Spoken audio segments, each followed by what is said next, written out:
Hi, Max. Hello. How you doing? Thanks for having me, Bob. I'm very happy to have you. Let me introduce us. I'm Robert Wright. This is The Wright Show. You're Max Abrahms. You're a political scientist at Northeastern University. You specialize in international relations.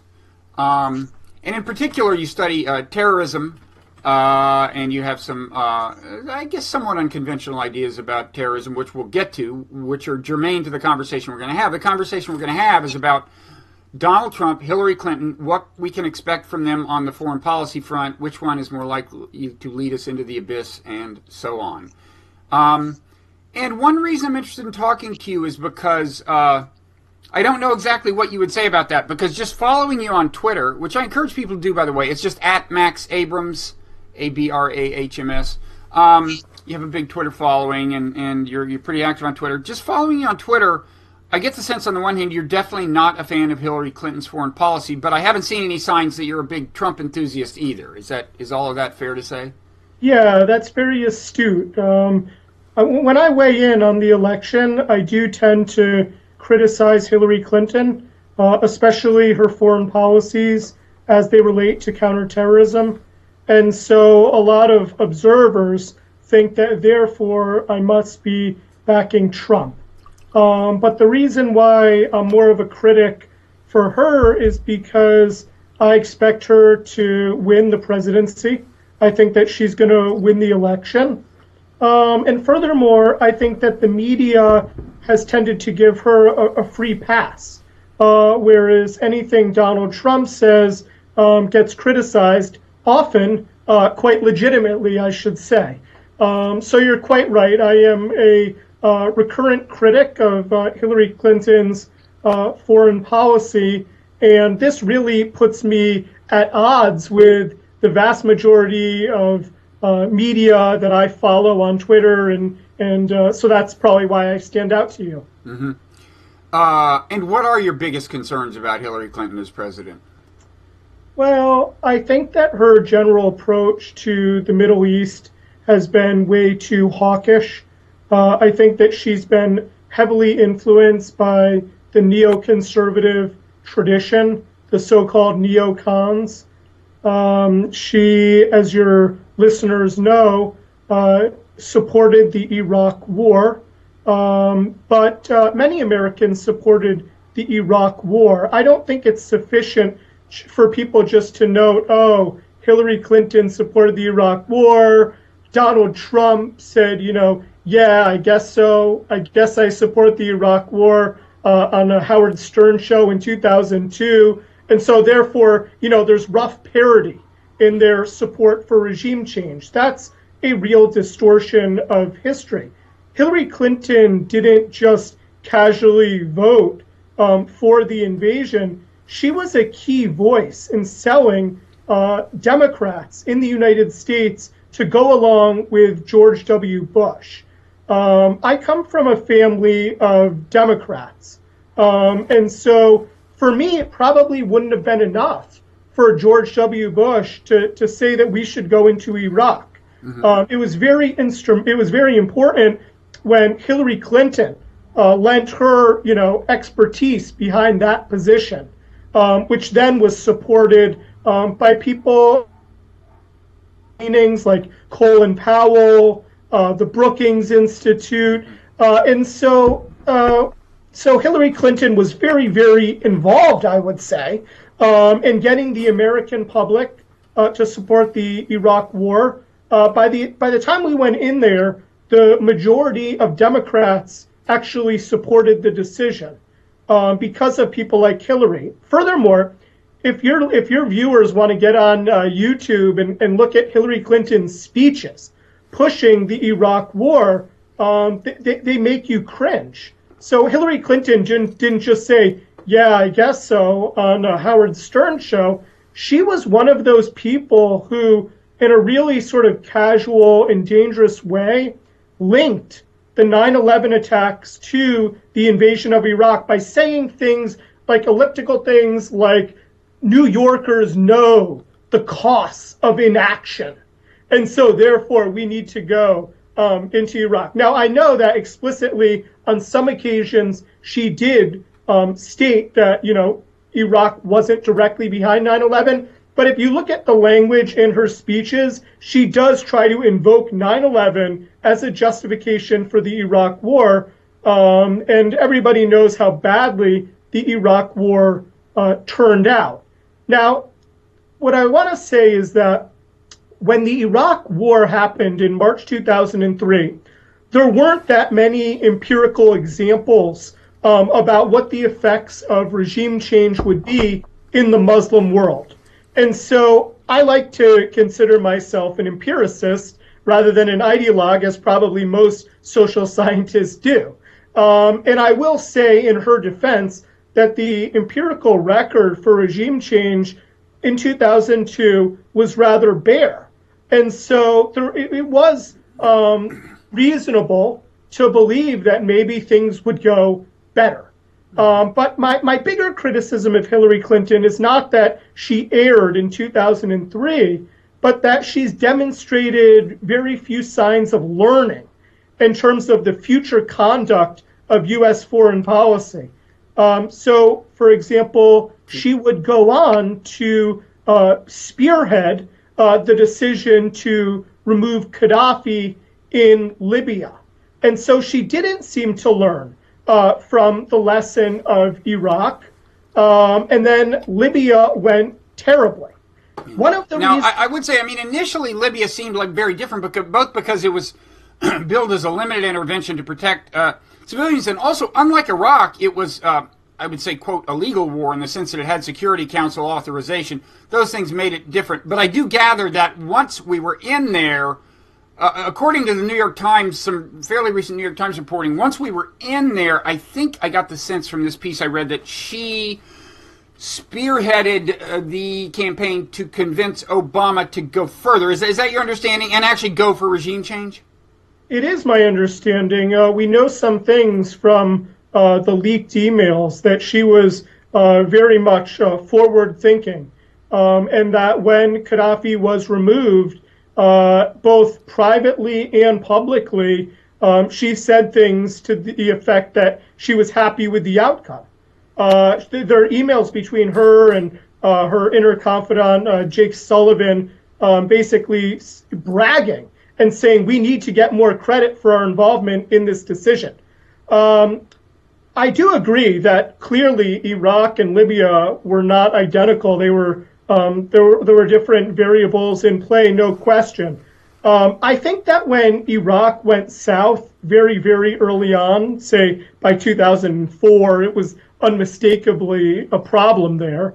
Which is when Trump actually started, I think, more, that's when he kind of went on the record as opposing the war, when basically a lot of people were starting to go on the record. But anyway, go ahead. That's absolutely true. He really only came out strongly against the war around 2004. However, even that is better than Hillary Clinton. Remember when she ran against Obama in 2008, I don't think she wanted to even admit that the Iraq war was a mistake. So she held on to this notion that regime change in Iraq was the right move for years, long after Donald Trump.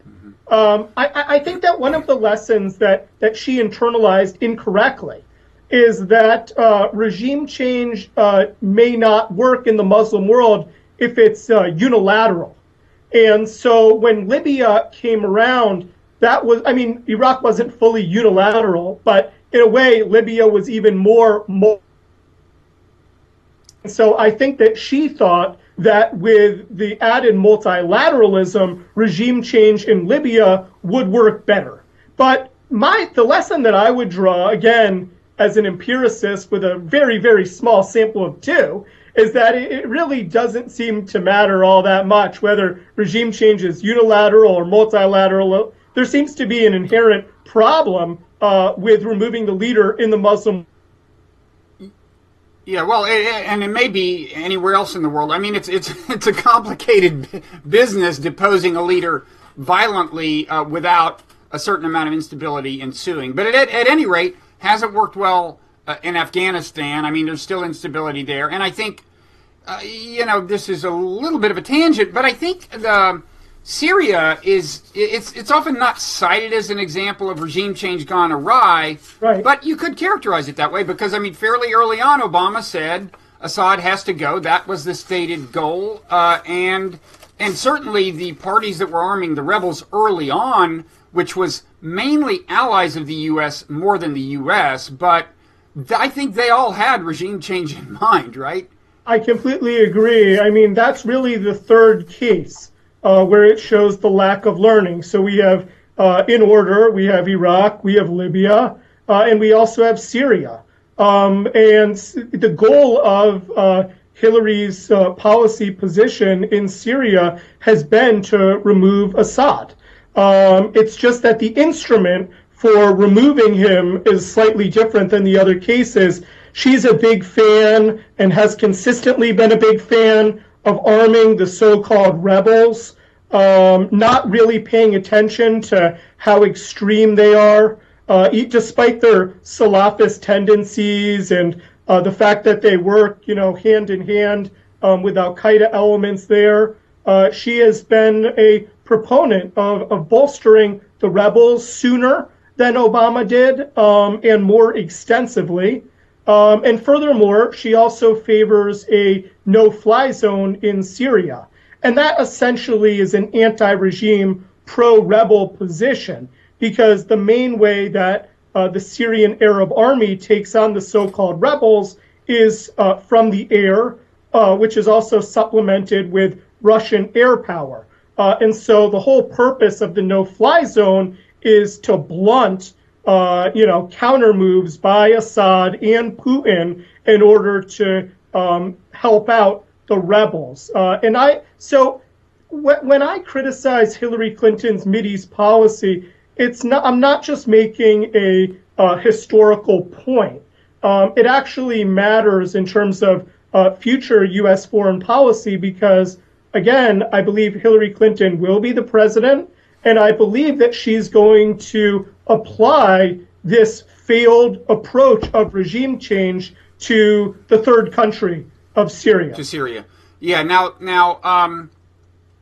is that your main concern, what's going to happen in Syria? Because, there was this piece that I think you and I both read by Steve Walt in Foreign Policy arguing that the grounds for assuming that Hillary will be hawkish are maybe shakier than we may realize. And it was kind of a generic argument. I mean, he didn't get into the details of, like, what's she going to do in Syria, but it was more like, surely she's learned that, these kind of, what do you call it, liberal hegemony, trying to advance liberal hegemony or something through military means is not working out well, and that, we have limited military resources, they're better deployed in Asia, she's got other fish to fry on the domestic side, her attention is limited. So it was kind of a generic argument, but I take it you were not persuaded that you should not worry about Hillary's hawkishness, and is that primarily because of Syria itself? That's the arena you're worried about? Sure. So that's right. Steve Walt wrote a recent article in Foreign Policy where he basically said, maybe Hillary Clinton actually won't be that hawkish. But I personally didn't find the evidence for that argument all that compelling. I mean, one of his main arguments was that it would simply be irrational to be hawkish, that that there would be blowback, and so any rational leader would avoid that strategy. But I mean, that's really silly when you look at recent U.S. Mideast policy, because she has supported a number of policies, some of which I've listed, which have also backfired. I think that when you look at her actual statements, both about Iraq and Libya, and you look at her preferred stated policy in Syria, and even when you look at the kinds of people she is associating with, presumably her future presidential foreign policy advisors, all of that leads me to believe that she is going to be quite hawkish. I don't think that, Walt likes to say it would be irrational for her to be hawkish. Well, it would also be irrational for neocons to back Hillary Clinton as they have. Why have the neocons decided to back Hillary Clinton? It's because she shares a lot of their worldview. They also seem terrified by Trump in a way that I think is possibly out of proportion to what they might actually have to fear. But I don't know. But I mean, do you get the sense that a lot of neoconservatives are just completely terrified by the prospect of a Trump presidency? Yeah, I mean, it's amazing how well Trump is doing in the polls. When you look at the media coverage of him, when you look at his actual debate performance, I thought that it was really embarrassing, and he didn't seem like he could reasonably be a commander-in-chief. Almost everybody I know in an academic setting is anti-Trump. I think that he's just really not taken seriously. One of the things that really annoys neocons a lot, I think, is his cozy relationship with Putin. Neocons tend to be very hostile towards Russia.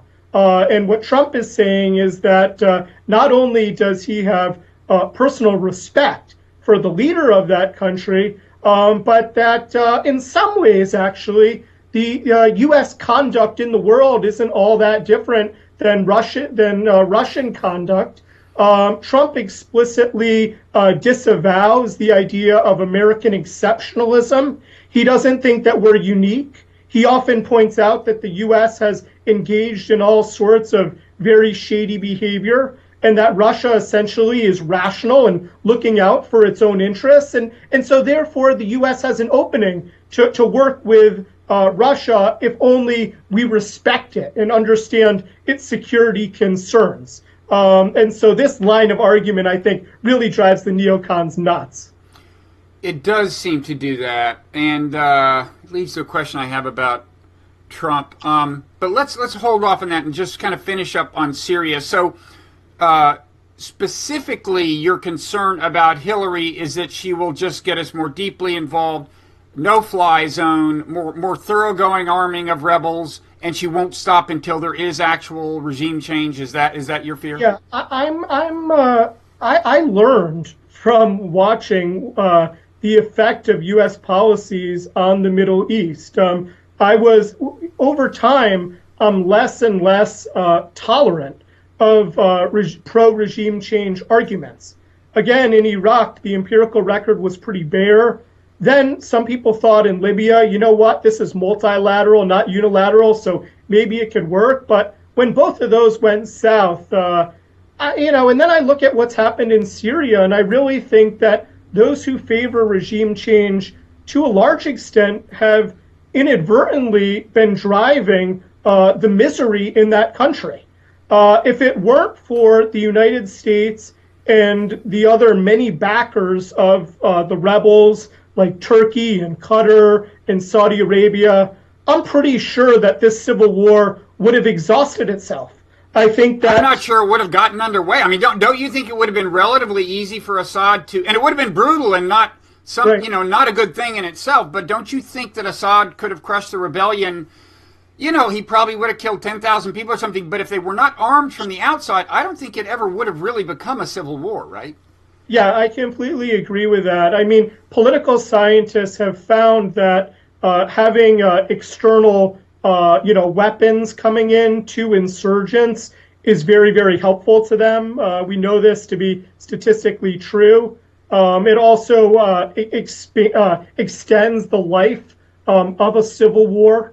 And so all of this backing, I think, has really been very counterproductive. In general, civil wars tend to end when one side is able to show dominance. And the very sad driver of the Syria conflict is that there's substantial backing on both sides, which make neither side able to show its superiority. So the Russians have come in very strong in support of Assad. The Iranians are backing Assad, Hezbollah, and then the rebels are also being armed substantially. And so this is why so much bloodshed is going on. And I think that the U.S. A lot of people say, that they like Obama, but they're critical of him because he didn't intervene in Syria. But that's not totally the case. We did intervene, but it wasn't as obvious because a lot of the support has been clandestine. Right. Now, of course, it's a separate question whether if we had not done that intervention, we could have gone further and kept Turkey, Qatar, and Saudi Arabia from arming the rebels. I don't know the answer to that question. Yeah, I actually, sometimes people will say to me, Max, how could you be such a terrible person and essentially oppose regime change given how much blood, Assad has on his hands? But one thing political scientists have found is that dictators are much more likely to target the population and engage in indiscriminate bloodshed when they're weak, when they're at risk of being removed.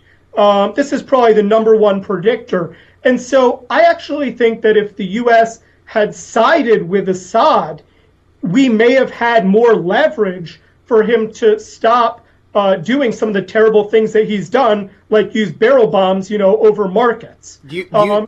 So that's one question. You might have actually sided with Assad, as some people were advocating. But leave that aside. I'm curious. Do you think early on we could have exerted enough leverage on Turkey, Qatar, and Saudi Arabia to prevent the arming of the rebels in the first place? Which I think would have been the lowest bloodshed outcome imaginable, leaving aside other moral and so on questions about leaving a brutal dictator in power and so on. But do you think that would have been possible? I think that our main mistake from the very beginning was not really understanding the composition of the rebels, the likely alternative to Assad. So in the beginning, the United States was in favor of very sort of generous, blanket support for the rebels. There was this misperception that a large element of them was made up of moderates. And so we just wanted to, help out the rebels, whoever they were, because they were anti-Assad. And we figured that, any rebel group is better than Assad. And then we tried to vet and train, moderate rebels. We spent billions of dollars a year doing this.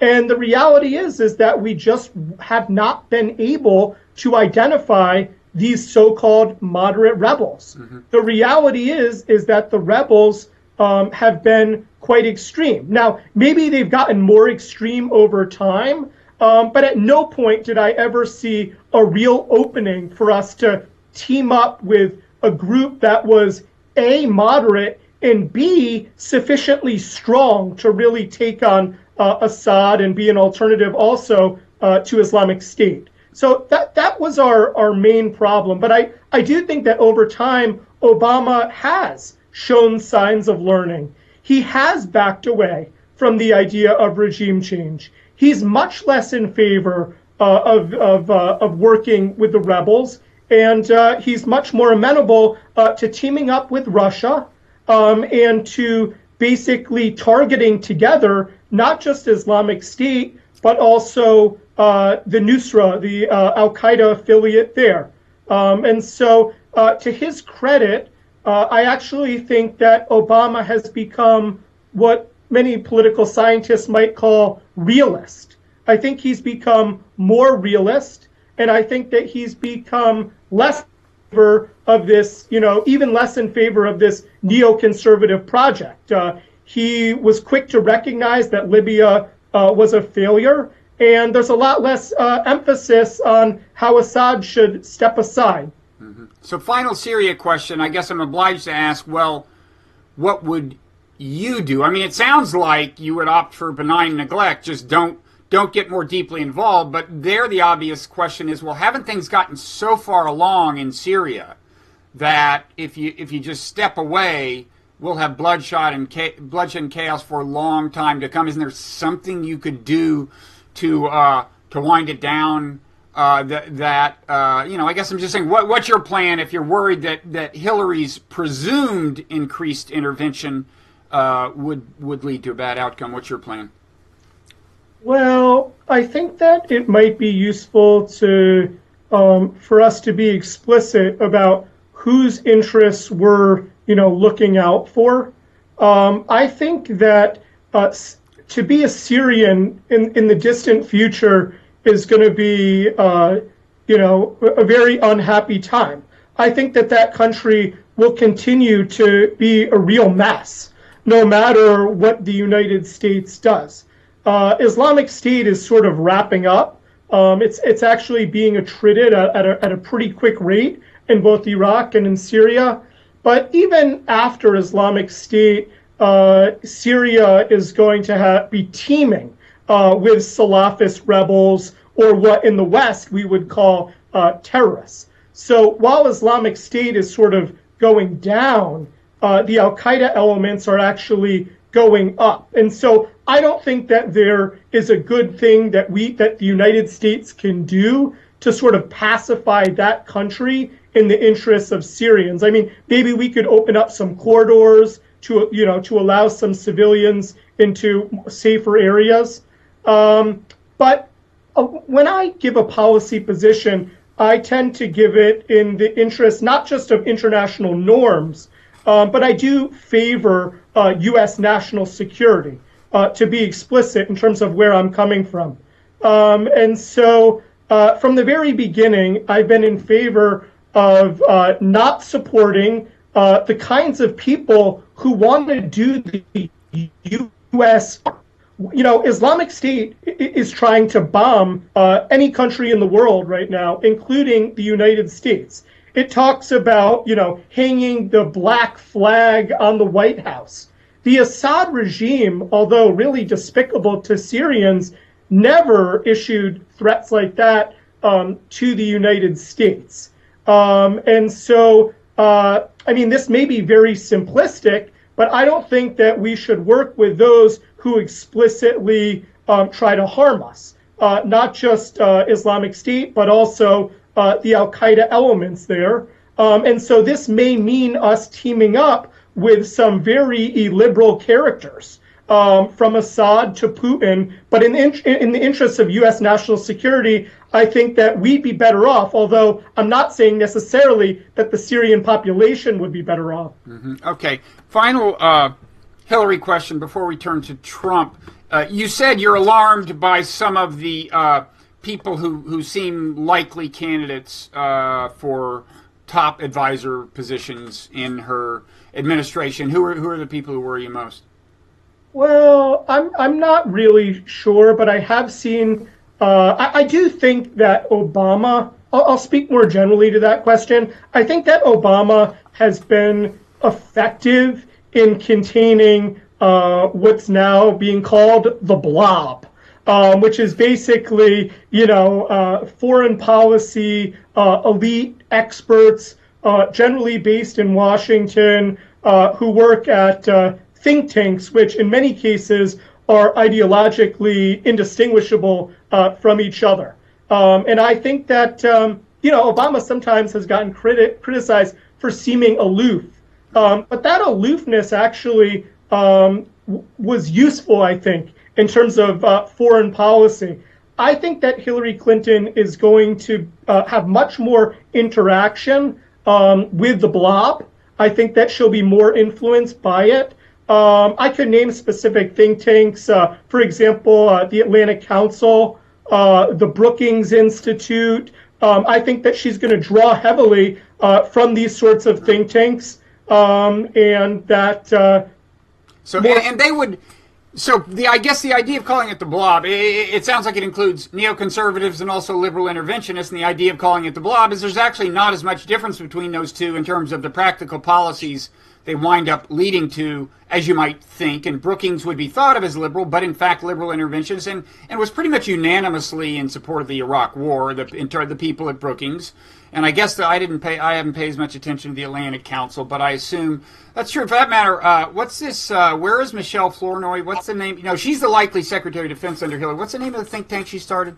It's CNAS, isn't it? Yeah, Center for New American Security. So you'd find a fair number of liberal interventionists. So I guess the idea of the blob is like liberal interventionists, neocons. How much difference is there?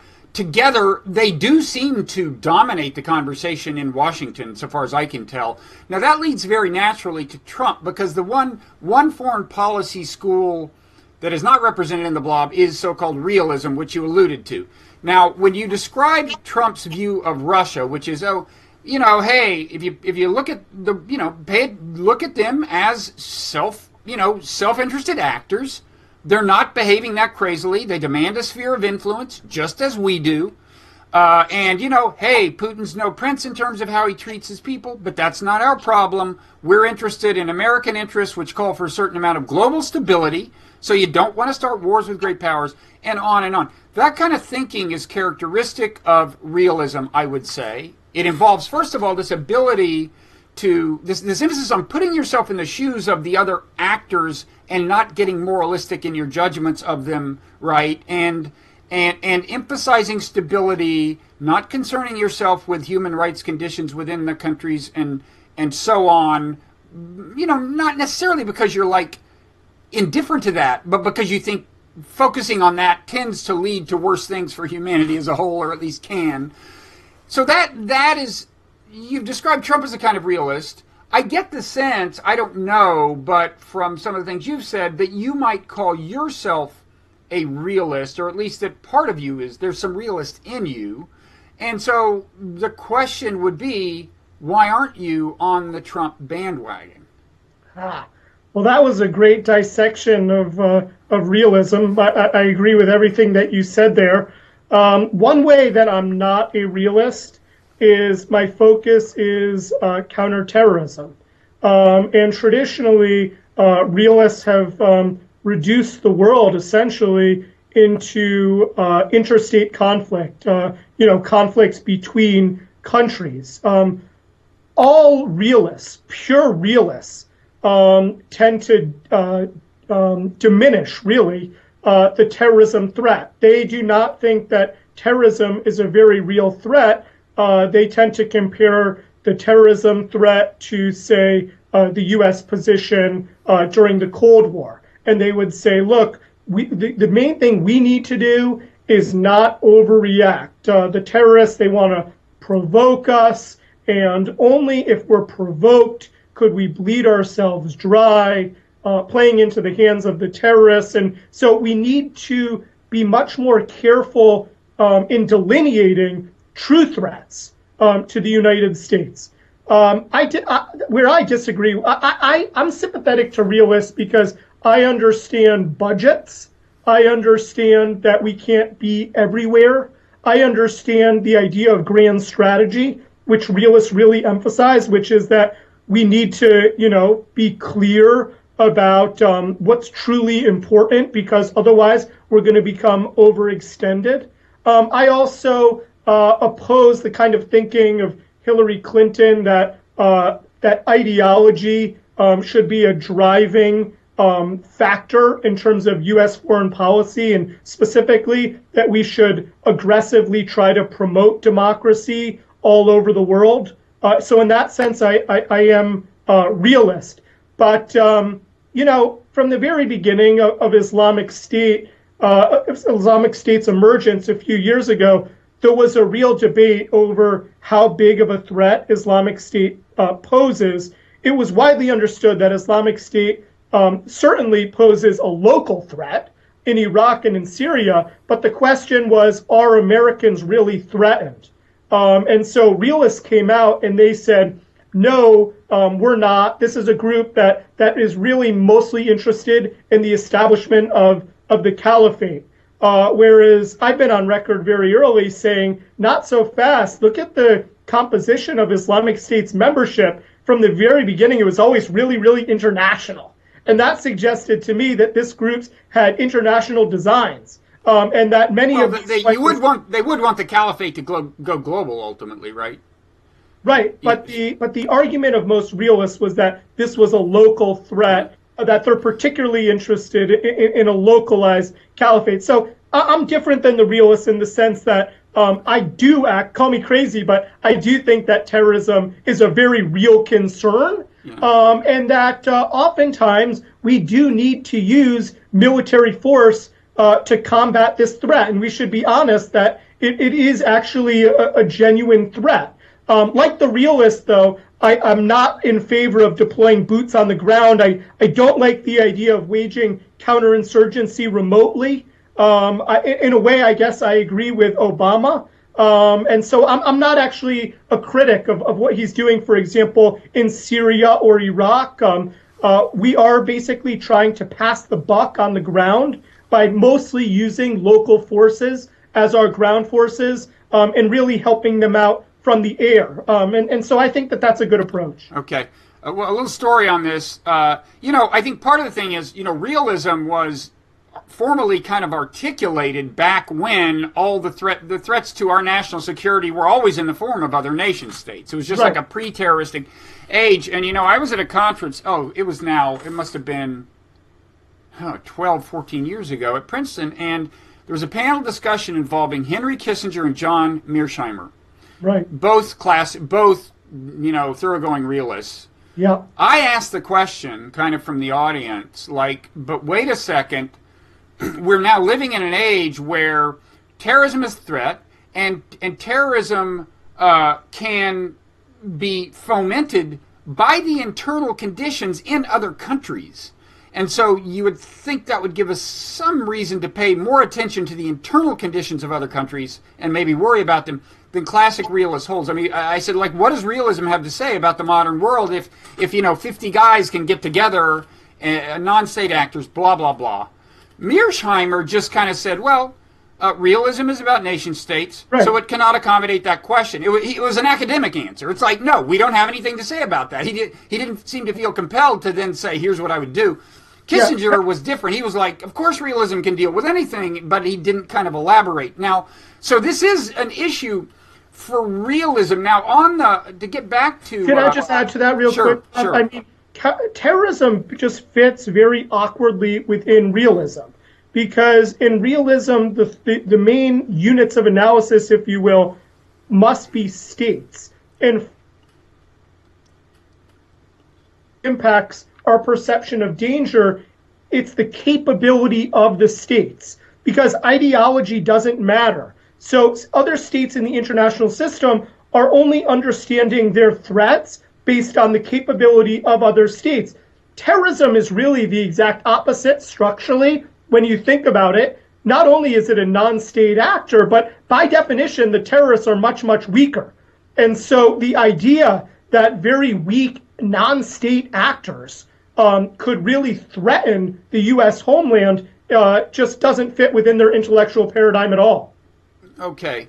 So on the question of ISIS, first of all, the aforementioned Steve Walt did write an op-ed piece months and months ago kind of laying out what you say. He said, look, give ISIS time and it may just evolve into a normal state. I think part of the idea might not be such a bad thing. It would in a way be more coherent than the previous arrangement, because you'd have a Sunni state, and then the residual parts of Iraq and Syria would be non-Sunni. Maybe that's a more natural way to divide. I think the assumption was, I don't think he didn't know that ISIS has global aspirations. I think the assumption was, if you exercise a policy of containment, they'll have to settle for that, and blah, blah, blah. So that's kind of, anyway, that's consistent with what you said. That was the hope that without getting very aggressive toward ISIS, it might evolve into a non-problem. That was, and it should be said that some people I very much respect as terrorism experts, like Daniel Byman from Brookings, as well as the National Counterterrorism Center, NCTC, also estimated that Islamic State initially was a local threat, and that we didn't really need to take it on. We didn't have to worry about it. And it is true, in fact, that the emphasis on blowing up stuff in America, and that came after America started bombing them, right? Well, I think that is empirically accurate, what you're saying, but I don't want listeners to think that I support the idea, which is sometimes stated, which is that essentially Islamic State is a defensive-oriented group, and that it's really only responding to oppression, because there are a lot of sort of radical Sunni Islamist apologists who try to make that argument. They say that Islamic State is an understandable response to the Maliki government in Iraq, because that government disenfranchised the Sunni population. And that all we need to do in Syria is to remove Assad, because he's the main, provocation against Islamic State. So I tend to view Islamic State is not motivated so much by grievances as opportunity. This is a kind of like a classic debate among political scientists. Are terrorists, are they more likely to come about due to grievances or opportunity? And I think Islamic State is more driven by opportunity. Islamic State goes essentially where it can. Islamic State is gravitating to Libya, for example, or the Sinai, or Afghanistan, or Yemen, because there's a power vacuum there. Islamic State is exploiting borders in Europe between Belgium and France because they're able to. And so I tend to view Islamic State as an offensive-minded group that probably would attack any country in the world, regardless of whether that country attacked it first. Okay. So back to Trump. A lot of what he's saying, I think you would like. He's non-interventionist. He has this realist streak that we discussed. So what concerns you, if anything, about Trump?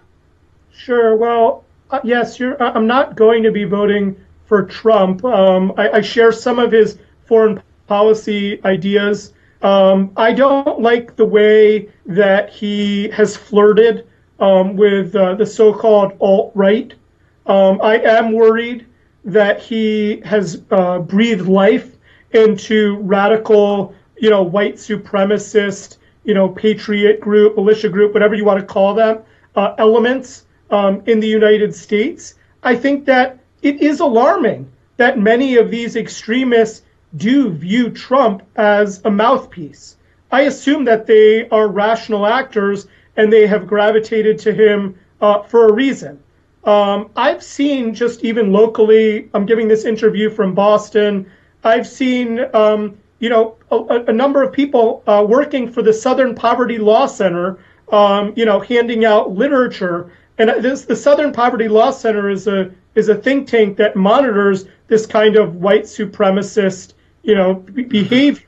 And I think that objectively these white supremacists are growing, and there's more of a need than ever for the Southern Poverty Law Center, partly because Donald Trump has helped to embolden the extreme elements in the United States. Okay, but this isn't a concern about his foreign policy. Do you have concerns about his foreign policy?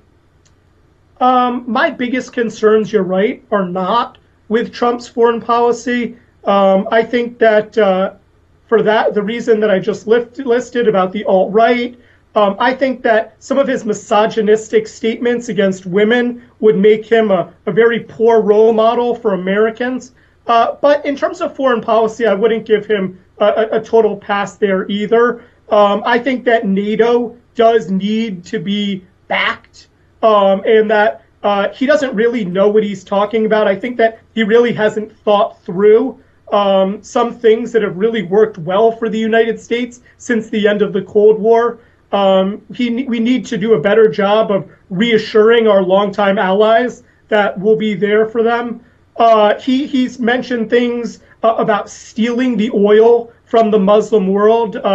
There's no question that Islamic State rose because of its exploitation of the oil, but that doesn't mean that we'd be better off from stealing the oil. That would completely validate the opinion of many critics across the world that the U.S. is an imperialistic country that just went into Iraq for the oil. So I think that that's a terrible idea. Leaving aside the logistical problem of actually stealing a bunch of oil that's on the other side of an ocean, but we'll pass by that. Okay, yeah. So there's that. What about the? I also think his comments about immigration would be counterproductive.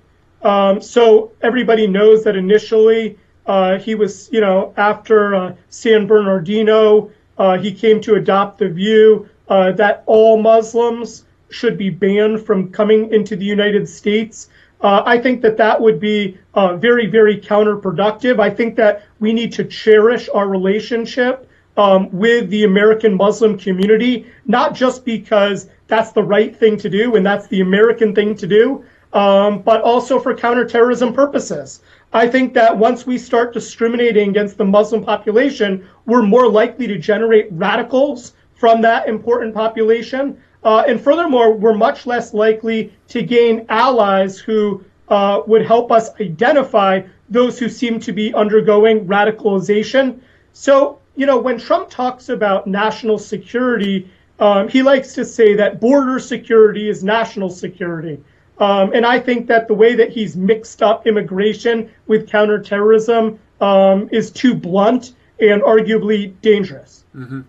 What about the question of his temperament? I mean, in extreme form, it's this now repeated line by Hillary that somebody who goes off the handle in response to a tweet can't be trusted with nuclear codes. I mean that's one form of it, but it's not the only form. I mean, there's a question of whether without him pushing the nuclear button, he could get us in all kinds of trouble by virtue of being so kind of rhetorically reactive, you might say. Yeah. I mean, one of the things that I like about Trump, and I think a lot of his supporters at least like, is that he's sort of a maverick. He's sort of, his own person. You get the sense that he doesn't, poll before, making statements. He does a lot of, his own selling and decision-making by himself.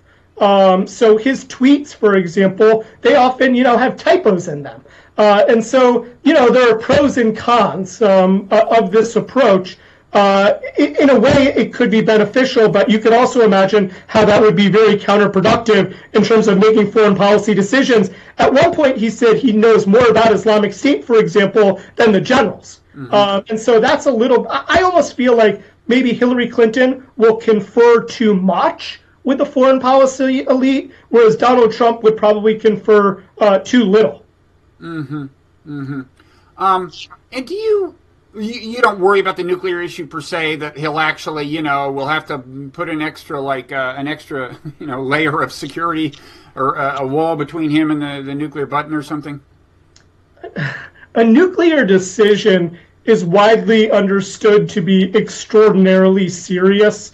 And so for such a decision, there's no question that even Donald Trump would solicit the views of more established, foreign policy hands. So I don't think that he would, he'd be elected and then just casually launch a nuclear weapon. He was actually asked that question in the debate about would he engage in first usage of nuclear weapons. And if I understood him correctly, he said no, but he doesn't want to take it off the table. And I actually think that although Trump has gotten lampooned for his debate performance, that particular part of his answer is the correct answer. That it's almost impossible to imagine the United States using a nuclear weapon first. I think that other states can be understood as rational actors, and so they wouldn't attack us, certainly with a nuclear weapon, because we have first strike capability and we would incinerate the country. And so that creates a condition of mutually assured destruction and deterrence. And then when it comes to non-state actors, nuclear weapons don't work. It's impossible for me to imagine, supporting the use of nuclear weapons first as a first strike capability for counterterrorism purposes. So it's extraordinarily hard to imagine us using a nuclear weapon first. But again, we do have nukes for a reason, and it shouldn't be completely off the table. Mm-hmm. And do you think he really has a coherent foreign policy view? I mean, as we said, a certain number of things he said do sound kind of realist. On the other hand, there's reason to think he hasn't spent much of his life poring over foreign policy tomes, and it could equally be that he arrived at these positions by just going, okay, well, here's the constituency I could appeal to. There's a lot of skepticism about American intervention. And this is big on the alt-right, for example. And there are certain things he says that don't seem to me very consistent with realism. For example, I would think most realists would have supported the Iran deal. Certainly Steve Walt did. But you can see it's politically opportunistic to say, no, the Iran deal was a sellout, and which is what he says. And you know, we didn't get all these other agreements from Iran about what it would do with respect to, you know, whatever. And that's not so much the way a realist talks. I would think the average realist would be attracted to the stabilizing effect of the Iran deal in principle. So do you really think, I guess my big question is, when people say, given my ideology, well, aren't you more drawn to Trump than Hillary? I just think he's a total wild card on foreign policy. I don't think what he has said so far gives us a very clear idea of what he would actually do, leaving aside the flying off the handle problem, which I think is a little bit of a problem. But, I mean, how much can you really predict on the basis of what Trump has said about what his foreign policy would wind up being? I mean, I agree with the premise of the question. I think his favorite book is his own book, the Art of the Deal. And I haven't actually read that book. It's not on my bookshelf. But my understanding is he views himself as a deal maker, that he takes issues, you know, one at a time. And he doesn't have enough knowledge even probably to be consistently ideological, but nor would he want to be one anyway. And I think that he places a lot of value.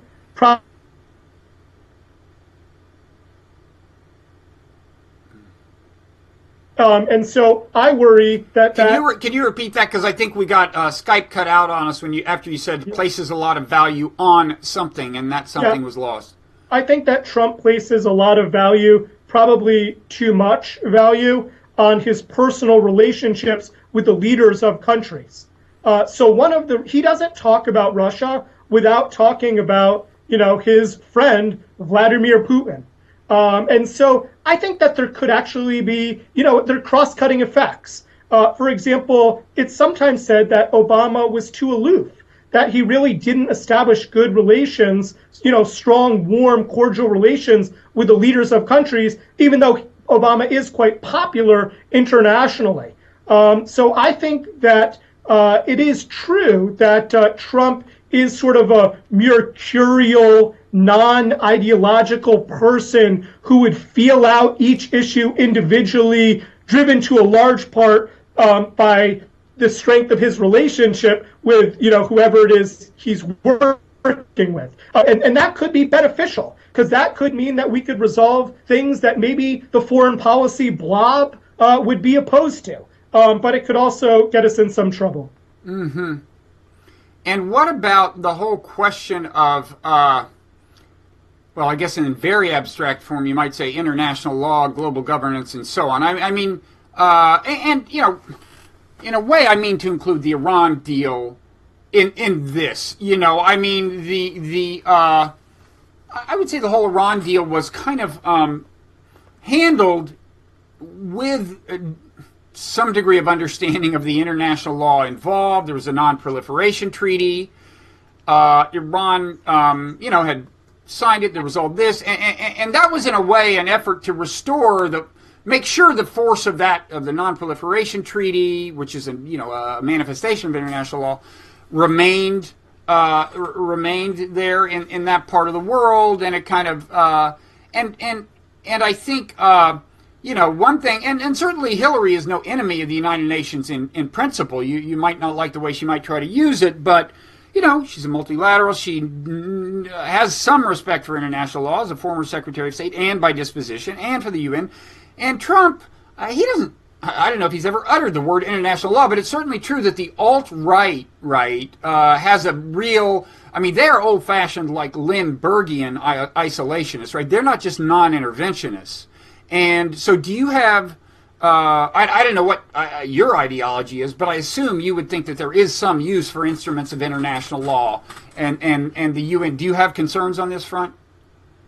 Well, just backing up, I mean, you were saying that you think that the Iran deal could be understood as realist. And I agree with you, it could be, because The idea is to basically make an area of the world which could become a lot less safe and a danger, not just to that region, but to the United States, safer at a lower cost, and thereby promoting stability without having to go to war. On the other hand, though, historically, realists tend not to place a lot of value on deals, on negotiations, on institutions. They think that these kinds of deals are basically reflections of the capability of the states, that there isn't really that much independent impact of, say, the Iran nuclear deal, and that the safest approach to dealing with Iran would probably be to increase our own capability as a counterbalance in order to deter Iran by convincing it that, we're not playing around. So I think that the Iran deal probably cuts both ways in terms of realist support. My own position on the Iran deal is I was more in favor of it before the details came to light. I liked the idea very much of a deal with Iran, but I was a little bit surprised by the terms of the deal. Which terms in particular? Well, I thought that they could have extended the life of the Iran deal for more than, for 20, 30, 40 years in order to make sure that Iran doesn't develop nuclear capability. Would have been nice. On the other hand, you have to recognize, unless you're willing to bomb them, which would itself be a violation of international, you have to recognize they have the right to withdraw from the NPT at any point and develop nuclear weapons. As a matter of international law, it's not like we had them over a barrel, right? And bombing them would be a pretty unappealing option, and most people thought it would not, in the long run, you could not, with anything short of boots on the ground, prevent them from getting a bomb. So in that sense, I think our bargaining leverage was not as straight. You could argue this all day, but a number of nations have just developed nuclear weapons, Israel, India, Pakistan, and not joined the NPT. And that's an option open even to members of the NPT because they can get out with like 6 or 9 months notice. They're allowed to leave the treaty. I don't want to relitigate that, but that's I'm not sure how strong our bargaining position was unless we had an appetite for invading Iran, which, judging by everything you've said, I think you would be opposed to. Yeah, but just another thing that I really didn't like, that I was surprised about, was that there was no stipulation about how Iran could use the money. And so what's going to happen is Iran is going to get richer, and it's going to use the money on some of its militant proxies. And although these militant proxies, in my opinion, are better than, say, Islamic State, in terms of U.S. national security, I don't think that making Hezbollah stronger or, supplying weapons to the Houthis in Yemen is a stabilizing thing for the United States. I wish that we were more careful about that. I also didn't like the way that Obama sold the American public on the Iran deal. I don't think that the White House was terribly honest in terms of laying out the real pros and cons of the deal, and that over time, almost all the information we're learning about it suggests that actually the deal wasn't as good for the United States as Obama said. So just in sum, I do support the Iran deal. I think that we didn't get the best deal, and I don't think that Americans fully understand the deal, which was by design in order to sell it. Yeah, he put the best face on it. But back to this question of do you worry that Trump is just truly a pure isolationist? And this is kind of consistent with what he said about the Iran deal, that he wouldn't go out and negotiate. And he says, I'm a great deal maker and everything, but he's mainly talking about trade deals there, I think. In any event, do you think he would lack the amount of respect for international law, the United Nations, whatever, and for nurturing and for using it as an instrument of national interest and so on? Does that doesn't concern you? In other words, you're not worried about the alt-right expressing itself in this form in his foreign policy? I mean, I tend not to be an exponent of liberal, positions. But that said, some of the things that Trump says are highly, highly illiberal. And it's almost hard to imagine an American president following through with them. For example, the idea of going after the families of terrorists, some sort of a collective punishment. That's just morally reprehensible and inexcusable. I think that he doesn't, as well as banning Muslims or engaging in profiling, of law-abiding Muslims in the United States. So his lack of respect for law, both in the United States and in the international realm, is in fact something that worries me. Mm-hmm. Okay, I want to ask you one more question, but first I want to insert an asterisk, a footnote of my own. On this issue of realists, not traditionally being all that interested in international law anyway. In fact, I think in extreme form they say, well, treaties don't really do anything. Treaties are epiphenomenal expressions of deeper underlying relations, and they're just like a shadow play. But I will say, I discovered in Hans Morgenthau, one of the main theorists of realism, and what was one of his big books, Politics Among Nations? Is that it? What is it? Mm-hmm. So I haven't read the whole thing, but I was leafing through that, and he said, look, what realism means will change through time. Technology will change, blah blah blah. And he says in that book, you could be a realist and embrace world government. In principle. He said things may change to that extent. Now, I'll leave you with that thought, but the question I want to ask you is, so who should we be more worried about? Who is more likely to lead us into the abyss? It sounds like you may vote for neither Trump nor Hillary, and I'm not going to try to coerce you into disclosing who you will vote for, but who should we be more... If I'm definitely going to vote for one or the other, who on foreign policy grounds, which one should I worry about more? I disagree with this question out of principle because I think it's very arrogant for somebody to say, this is who you should vote for.